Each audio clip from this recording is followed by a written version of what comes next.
Bismillahirrahmanirrahim. Assalamualaikum warahmatullahi wabarakatuh. Selamat berjumpa kembali para sahabat Hairil Anas TV dimanapun Anda berada di seluruh penjuru Nusantara maupun di mancanegara.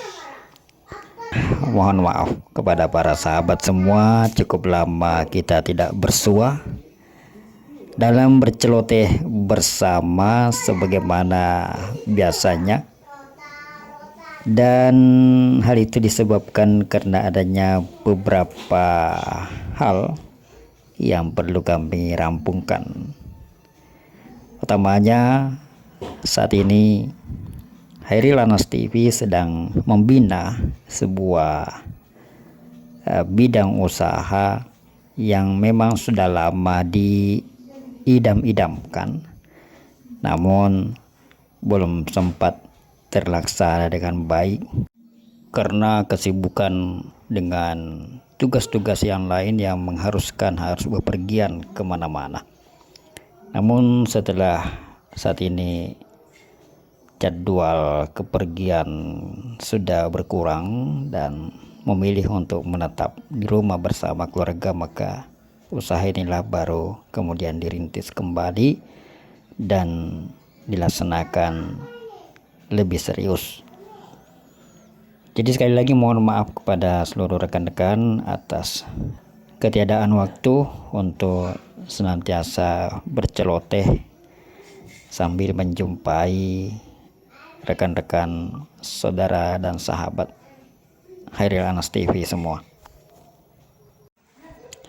Ada hal yang menarik di balik usaha yang sedang berjalan 6 bulan ini.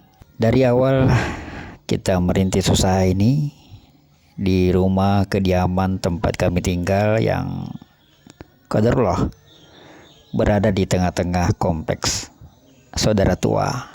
Banyak upaya-upaya yang dilakukan oleh mereka untuk menghambat atau mencegah agar usaha ini tidak berkembang. Bahwa sebagaimana kita ketahui bersama, ada sebuah pemahaman di tengah-tengah saudara tua kita yang sering digambar-gemborkan, yang sering disebar-sebarkan kepada semua pengikut-pengikut setianya, bahwa apabila keluar dari kelompok atau istilah mereka apabila mencabut baiat, tali baiat dari keimaman, maka hidupnya akan deblek, terlantar, tidak ada kawan, tidak ada yang memperdulikan, hidupnya akan susah. Itu yang mereka jadikan alat untuk menakut-nakuti agar pengikut-pengikutnya tetap bertahan dan tidak berpikir atau takut untuk hijrah atau keluar. Walaupun mereka sudah tahu bahwa di dalam sana itu ada banyak penyimpangan yang terjadi, namun mereka takut untuk keluar karena ancaman itu tadi. Ya, adanya kekhawatiran hidup mereka akan deblek, sulit, susah, sempit, tidak ada kawan. Maka dengan adanya saya bersama keluarga yang terus menggeliat di tengah-tengah mereka, dan terlihat jelas bahwa tidak deblek sama sekali, berbeda jauh dengan apa yang digembar-gemburkan, yang diancamkan oleh para pembesar-pembesar saudara tua. Maka ini yang berusaha ditutupi oleh mereka agar tidak terlihat, agar jangan sampai mempengaruhi atau menimbulkan semangat bagi yang lain-lain yang hatinya sudah goyah untuk benar-benar hijrah, karena melihat wah, yang dikatakan deblek itu ternyata tidak ada yang deblek. Orang yang hijrah itu tidak ada yang deblek, bahkan mereka terlihat santai-santai saja, tenang-tenang saja, dan temannya lebih banyak sekali. Ini yang coba ditutupi oleh mereka agar tidak terlihat, ya, mereka berupaya agar yang hijrah ini, ya khususnya saya, tetap kelihatan deblek, kesusahan, bahkan mungkin dalam hatinya mereka itu menunggu-nunggu kapan si Khairil ini dengan keluarganya mati kelaparan, kapan mereka dapat musibah, kemudian kita bersorak-sorai bergembira bersama. Itu mungkin yang mereka tunggu. Karena terlihat dari sikap-sikap yang mereka tunjukkan, itu ekspresi kejengkelan, kedongkolan dalam hati yang sudah menggumpal itu. Kenapa ini kok orang santai-santai saja? Kenapa tidak susah? Ketika banyak orang yang kesulitan, yang kebingungan, kenapa dia tenang-tenang saja? Mereka tidak tahu bahwa ada Allah yang membersamai kita. Ketika tauhid sudah membaluti jiwa, maka tidak ada rasa khawatir, karena kita punya rasa yakin, hasbunallah wa ni'mal wakil, ni'mal maula wa ni'man nasir. Kemudian daripada itu, memang dalam urusan berinteraksi dengan orang, kan agama juga mengajarkan kita untuk senantiasa menjalin hubungan silaturahmi dengan siapa saja.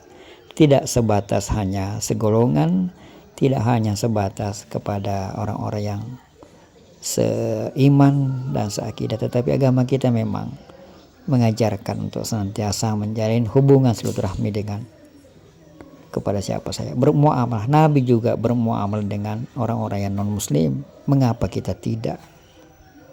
Sebenarnya bagi saya dan istri, menjalin hubungan itu memang sudah hal yang biasa kami lakukan sejak dulu-dulu. Bahkan ketika kami berada di dalam keamiran mereka pun, jalinan pertemanan atau menjalin atau bersosialisasi dengan orang-orang luar itu sudah hal yang biasa kami lakukan. Pertama, karena memang tuntutan profesi yang menuntut kita harus mampu berkomunikasi dengan siapa saja, harus mampu berinteraksi dengan siapa saja, dengan semua kalangan.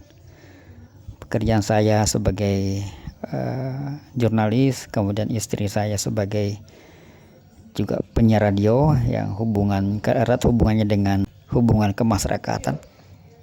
Maka menjalin hubungan itu bukan hal yang sulit lagi, apalagi setelah keluar dari kelompok yang memang membelenggu pengikut-pengikutnya agar tidak bersosialisasi dengan orang-orang di luar golongannya.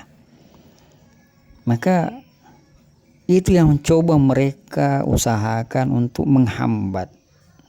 Tetapi saya katakan bahwa bagaimanapun upaya kalian menghambat itu sulit.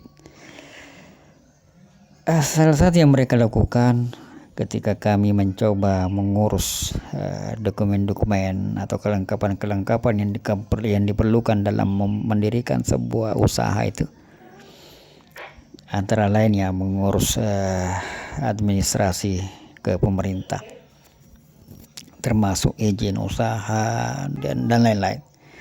Itu kan harus berhubungan dengan ketua RT terlebih dahulu untuk meminta surat pengantar.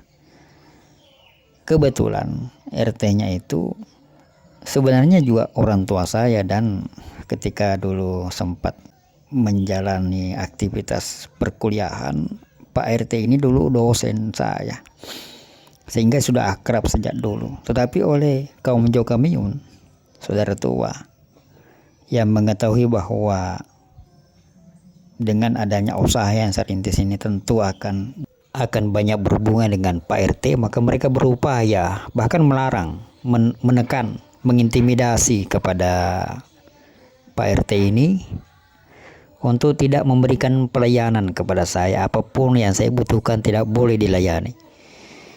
Itu tekanan yang diberikan oleh para pengurus pembesar saudara tua yang ada di tempat saya berada ini kepada sang RT tersebut. Sang RT ini diultimatum agar jangan sekali-sekali memberikan layanan apapun kepada saya dalam bentuk apapun. Sehingga kemudian dengan berat hati Pak RT itu meminta kepada saya agar langsung saja berhubungan dengan level di atasnya yaitu Pak RW, karena beliau sudah sampaikan kepada Pak RW. Dan alhamdulillah, Masya Allah, puji syukur kita senantiasa panjatkan kepada Allah, karena pertolongan Allah itu maha besar, maha luas, bahwa inna ma'al usri yusra, ya sesungguhnya yang membersamai kesulitan itu, jadi bersama kesulitan itu ada kemudahan. Justru dengan upaya mereka mempersulit, justru yang terjadi adalah kemudahan demi kemudahan. Tanpa sadar, mereka sebenarnya memutus mata rantai birokrasi, kalau kita katakan begitu, bahwa tidak perlu lagi meminta surat pengantar dari RT, tapi boleh langsung ke kelurahan. Dan alhamdulillah itu yang kami lakukan, tidak lagi melewati RT, tidak lagi melewati RW, langsung ke kelurahan. Hanya dalam waktu 2 jam surat keterangan usaha kami sudah terbit dan bisa langsung berproses ke proses selanjutnya. Ya, itulah teman-teman yang ingin saya sampaikan. Hikmahnya adalah bahwa jangan pernah takut untuk keluar dari zona nyaman. Apalagi kalau zona nyaman yang kita tempati itu diliputi oleh banyak penyimpangan, artinya harus menggadaikan akidah, harus merusak keyakinan. Apabila kita sudah sadar bahwa zona nyaman yang kita tempati ini adalah mengancam akidah, mengancam keselamatan agama kita, maka jangan ragu-ragu untuk pergi meninggalkannya, karena sesungguhnya yaitu tadi apa yang mereka katakan, bahwa yang keluar dari zona mereka itu akan deblek, kesulitan, terlantar ke tere-tere, tidak ada kawan, tidak punya teman, tidak ada yang mempedulikan. Itu 180 derajat berbanding terbalik. Yang justru terjadi adalah kita bisa semakin leluasa menjalin hubungan silaturahmi dengan siapa saja, karena agama kita memang mengajarkan hal itu. Bermuamalah dengan siapa saja. Kemudian kita dengan leluasa memperkaya diri dengan ilmu, karena di luar lingkaran saudara tua itu justru bertebaran pusat-pusat kajian as-sunnah yang lebih ilmiah dan lebih meyakinkan, sanadnya meyakinkan, ustadznya kredibel, keilmuannya diketahui dari mana dan dari mananya. Oleh karena itu, sekali lagi kepada saudara tua yang masih terkungkung di sana, buka wawasan lebih luas, buka mata dan telinga lebih lebar, agar mampu melihat mana jalan keselamatan dan mana jalan kesesatan yang menuju pada kebinasaan. Di Ramadan ini mudah-mudahan menjadi tolak balik kita semua untuk memutar haluan menuju pada jalan keselamatan. Jazakumullahu khair. Barakallahu fikum. Assalamualaikum warahmatullahi wabarakatuh.